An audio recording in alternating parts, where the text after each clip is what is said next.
Episode 3. My lord, I must speak, said Wormtail, panic in his voice now. all through your journey I have gone over the plan in my head.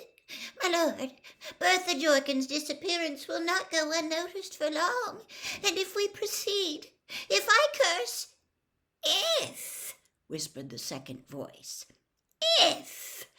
If you follow the plan, Wormtail, the ministry need never know that anyone else has disappeared. You will do it quietly and without fuss. I only wish that I could do it myself, but in my present condition. Come, Wormtail. One more obstacle removed and our path to Harry Potter is clear. I am not asking you to do it alone. By that time, my faithful servant will have rejoined us. I am a faithful servant, said Wormtail, the merest trace of sullenness in his voice. Wormtail, I need somebody with brains, somebody whose loyalty has never wavered, and you, unfortunately, fulfill neither requirement. I found you, said Wormtail, and there was definitely a sulky edge to his voice now. I was the one who found you. I brought you Bertha Jorkins. That is true, said the second man, sounding amused. A stroke of brilliance I would not have thought possible from you, Wormtail. Though, if truth be told, you were not aware how useful she would be when you caught her, were you? I thought she might be useful, my lord. Liar! Came the second voice again, the cruel amusement more pronounced than ever. However, I do not deny that her information was invaluable. Without it, I could never have formed our plan, and for that you will have your reward, Wormtail. I will allow you to perform an essential task for me, one that many of my followers would give their right hands to perform. Really, my lord? What? Wormtail sounded terrified again.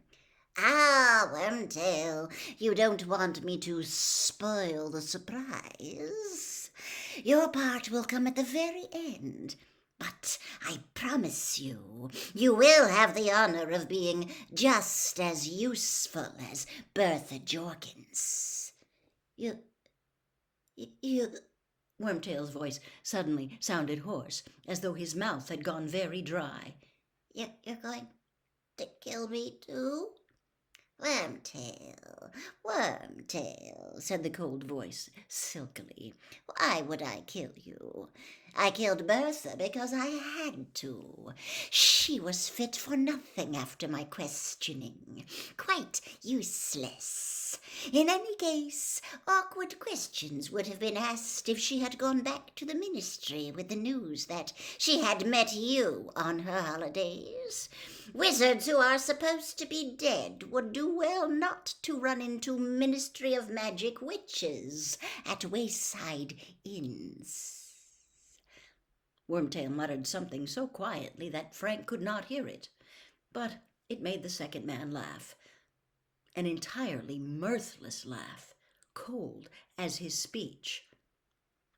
We could have modified her memory, but memory charms can be broken by a powerful wizard, as I proved when I questioned her. It would be an insult to her memory not to use the information I extracted from her, Wormtail. Out in the corridor, Frank suddenly became aware that the hand gripping his walking stick was slippery with sweat. The man with the cold voice had killed a woman. He was talking about it without any kind of remorse, with amusement. He was dangerous, a madman, and he was plotting more murders. This boy, Harry Potter, whoever he was in danger. Frank knew what he must do. Now, if ever, was the time to go to the police. He would creep out of the house and head straight for the telephone box in the village. But the cold voice was speaking again, and Frank remained where he was, frozen to the spot, listening with all his might. "One more curse, my faithful servant at Hogwarts. Harry Potter is as good as mine, Wormtail. It is decided. There will be no more argument. But quiet. I think I hear Nagini." And the second man's voice changed. He started making noises such as Frank had never heard before. He was hissing and spitting without drawing breath. Frank thought he must be having some sort of fit or seizure. And then Frank heard movement behind him in the dark passageway. He turned to look behind him and found himself paralyzed with fright. Something was slithering toward him along the dark corridor floor, and as it drew nearer to the sliver of firelight, he realized with a thrill of terror that it was a gigantic snake, at least 12 feet long. Horrified, transfixed, Frank stared at it as its undulating body cut a wide, curving track through the thick dust on the floor, coming closer and closer. What was he to do? The only means of escape was into the room where two men sat plotting murder. Yet if he stayed where he was, the snake would surely kill him. But before he had made his decision, the snake was level with him. And then, incredibly, miraculously, it was passing. It was following the spitting, hissing noises made by the cold voice beyond the door, and in seconds the tip of its diamond-patterned tail had vanished through the gap. There was sweat on Frank's forehead now, and the hand on the walking stick was trembling. Inside the room, the cold voice was continuing to hiss, and Frank was visited by a strange idea. An impossible idea. This man could talk to snakes. Frank did not understand what was going on. He wanted more than anything to be back in his bed with his hot water bottle. The problem was that his legs didn't seem to want to move. As he stood there shaking and trying to master himself, the cold voice switched abruptly to English again. "Nagini has interesting news, Wormtail," it said. "Indeed, my lord," said Wormtail. "Indeed, yes," said the voice. "According to Nagini, there is an old muggle standing right outside this room, listening to every word we say." Frank didn't have a chance to hide himself. There were footsteps, and then the door of the room was flung wide open. A short, balding man with graying hair, a pointed nose, and small, watery eyes stood before Frank, a mixture of fear and alarm on his face. "Invite him inside, Wormtail. Where are your manners?"